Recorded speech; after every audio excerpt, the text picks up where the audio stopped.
We're getting ready for the cold front coming, putting some antifreeze in these equipment, testing it.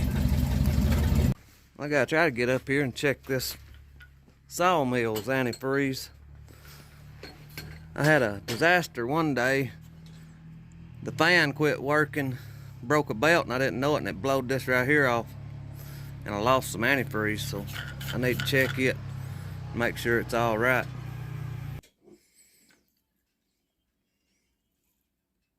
See what it says. Oh yeah, it's floating the little pointer all the way to the top. I believe it'll be fine. I had trouble finding one of these testers. Walmart didn't have one. Harbor Freight didn't have one. Daddy found this one somewhere. I don't know where he got it at. Now we need to check the front end loader and the backhoe and the Ford tractor and the knuckle boom. Quite a few things to check. Our log truck was bad low. We had trouble with the radiator on it back earlier in the summer. I think it must still be leaking a little bit somewhere, because we added 2 gallons of antifreeze to it and probably a half a gallon or so of water, and it still didn't fill it all the way up. But I had to quit. I didn't have no more antifreeze. It floated the thing all the way to the top, so it should be fine. Now I gotta find where you test this at.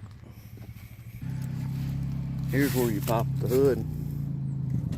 Weird spot for it.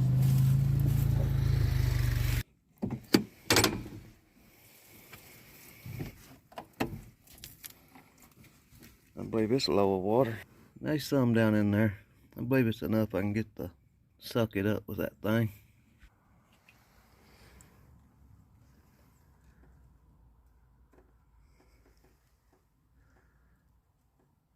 Yeah, that's minus 40.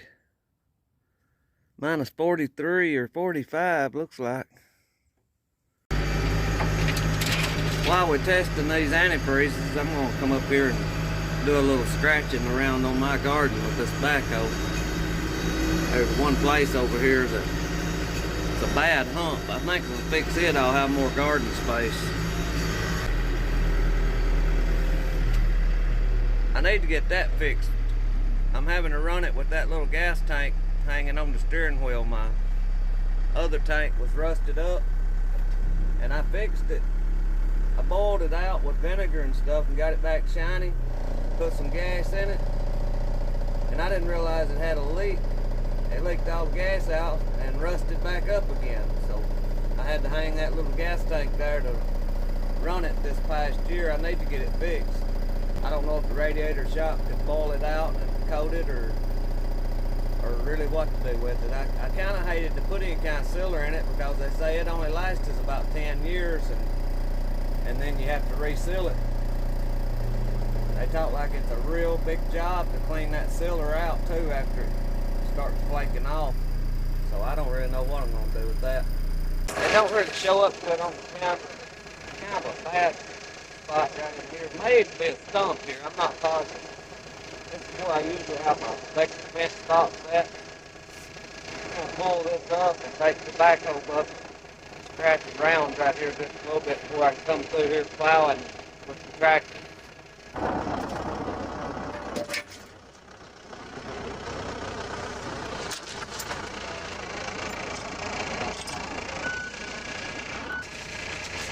That was pretty easy.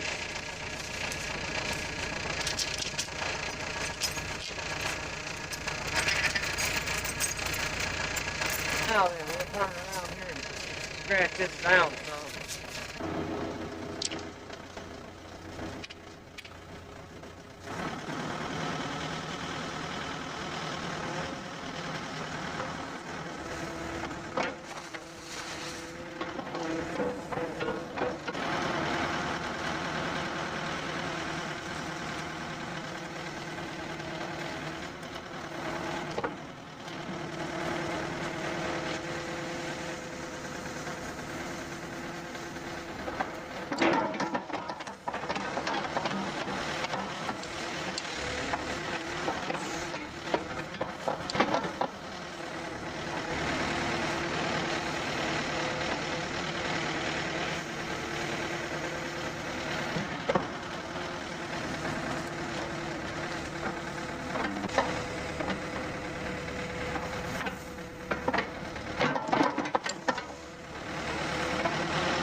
problem here.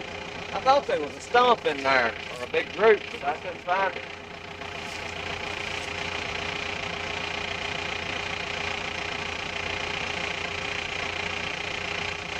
Looks like a piece of flint. I found an arrowhead or two here in the garden. This was just trees. The year before last, I got in here with the backhoe and dug all the stumps up, turned it into a garden. It's still full of a lot of roots. Sometimes that little cub, I'll hit a root when I'm plowing the bit. I have to stop and raise my plows up and go on. Now that four-wheel drive, that's what I turned it under with. It pulled through the roots pretty good. I thought there was one big one there, but I can't find it. That'll help level that hump out. You really couldn't tell it on the video, I don't think, but it had a drop off there. And when you're running a tiller down through there, it was real hard to hold it away from your plants when it hit that drop off.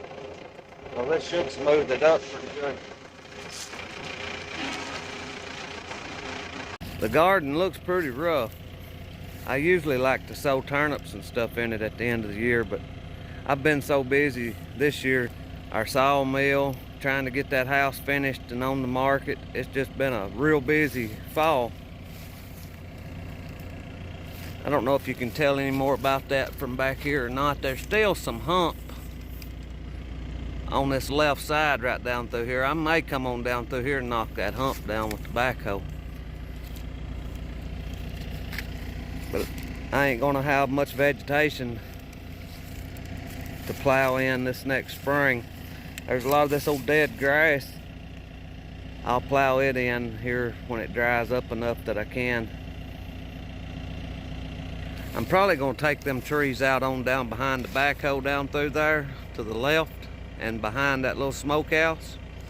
I'm probably gonna take them out and turn that into some kind of field, or may plant some kind of orchards down through there. I don't know when that'll be, probably this spring sometime. Well, I better get back to work. It ain't getting done, me standing here talking. Well, I almost forgot this here. We got everything else tested for this cold front that's coming in.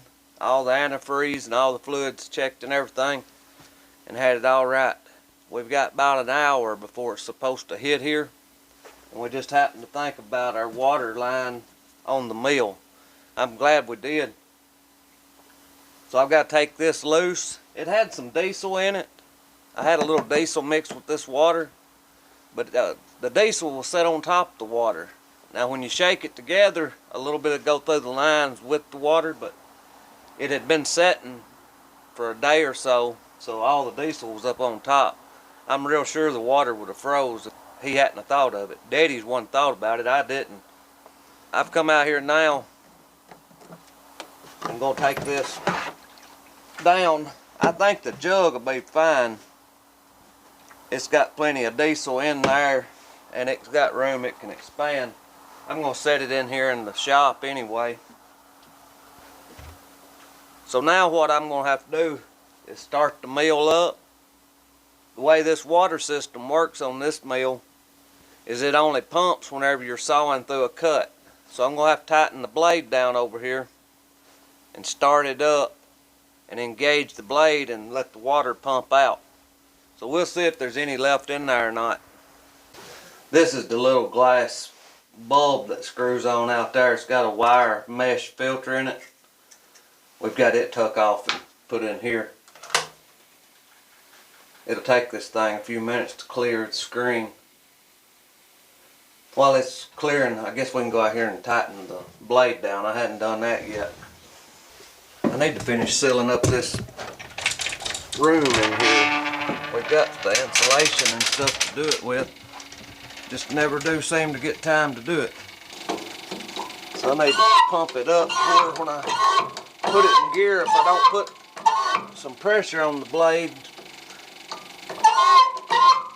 that blade will jump off when I put it in gear, and sometimes it'll mess the teeth up if it hits anything metal. So I'll carry y'all out there and see if there's any water that comes out whenever I engage the blade here.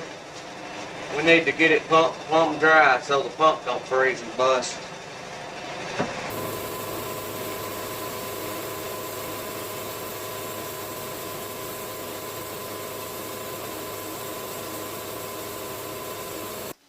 we're going to let the pressure back off the blade. And I'm going to take the line apart right here and try to blow any water that's left in there out. I'm going to leave this open to where if there is any in there that freezes, maybe to try to push it out instead of busting the line. I got a piece of cypress right here I'm going to carry up to the house and bust it and see how well some of it burns. It's a scrap piece that we had left. I probably ain't going to burn the whole thing. I'll take that splitting maul and bust off a piece of it and burn it. I'll probably keep the rest of it and saw it down up there with the saw and build something out of it. But I'm just curious to see how well it'll burn. Well, I guess that's about all I've got. We're waiting on the Arctic blast to get here.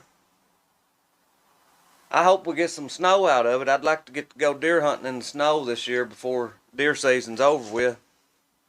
We had a pretty good hunt the other day I had there on video. If y'all hadn't seen it, go check it out. It's I think the name of the video is Country Life Deer Hunt Up Close. Go check it out. I got a pretty good film of a nice little buck. Now, I didn't take a deer in the video. I don't take very many deer. It's just real rare. I don't know, it's probably been 2 or 3 years since I've actually taken a deer. I'm the only one at home that eats the meat, and I can't justify it hardly. Now, since I've got this vacuum sealer, and I've realized how good that vacuum sealer does with that hog meat, I'm probably going to take one this year before season's over with and vacuum seal it all, and then I should be good for a couple years with it. The only other way I take one is if it's a big buck, one that I'm hunting or something, I'll take him. But now he don't go to waste. I keep the meat, or I give the meat to somebody that's wanting it. So if you ain't seen that video, go check it out. But I thank y'all for watching. I pray God blesses you, and I'll see you in the next one.